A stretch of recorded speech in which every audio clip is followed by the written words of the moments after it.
भारताच्या हल्ल्यापाठोपाठ आता पाकिस्तानची अंतर्गत कोंडी सुरू झालेली आहे। बलुचिस्तानमध्ये BLA आर्मीकडून जोरदार हल्ले केले जात आहेत।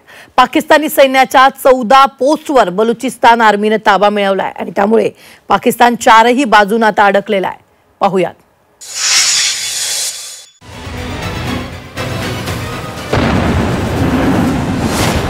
देशांतर्गत वादामुळे पाकिस्तान अडचणीत।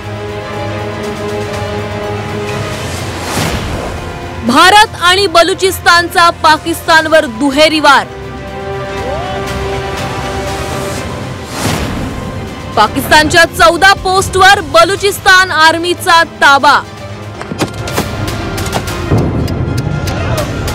भारताला वारंवार अण्वस्त्र हल्ल्याची धमकी देणारा आणि दहशतवादाला पोसणारा पाकिस्तान आणखी अडचणींना घेरला गेलाय।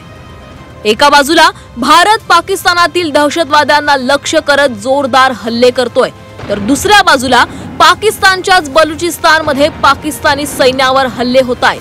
बलोच लिबरेशन आर्मी म्हणजेच BLA ने पाकिस्तानच्या सैनिकांवर पुन्हा एकदा मोठा हल्ला करत पाकिस्तानी सैन्याला चितपट केलंय। भारतासोबत पंगा घेतल्यानं पाकिस्तानी सैन्याचे वाईट दिवस सुरू झालेत।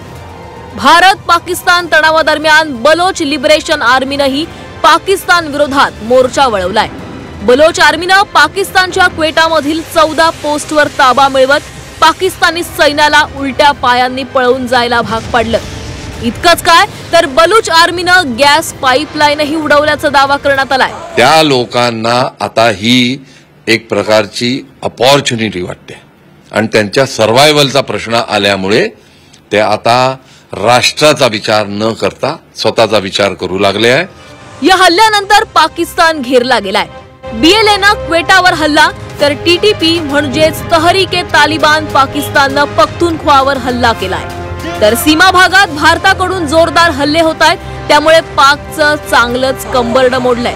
बलुचिस्तानने वेगळा देश घोषित करण्याची मागणी केली आहे। UNOकडे बलुचिस्तानने ही मागणी केलेली आहे। याच मागणीवरून बलुचिस्तान पाकिस्तानी सैन्याविरोधात आधीपासूनच आक्रमक झालाय। त्यातच आता भारतासोबत बलुचिस्ताननेही दहशतवादाला पोसणारं पाकिस्तान नेस्तनाबूत करण्याचा प्लॅन आखलाय आणि त्यामुळे पाकिस्तानची आता पळता भुई थोडी झाली आहे। ब्युरो रिपोर्ट, झी 24 तास।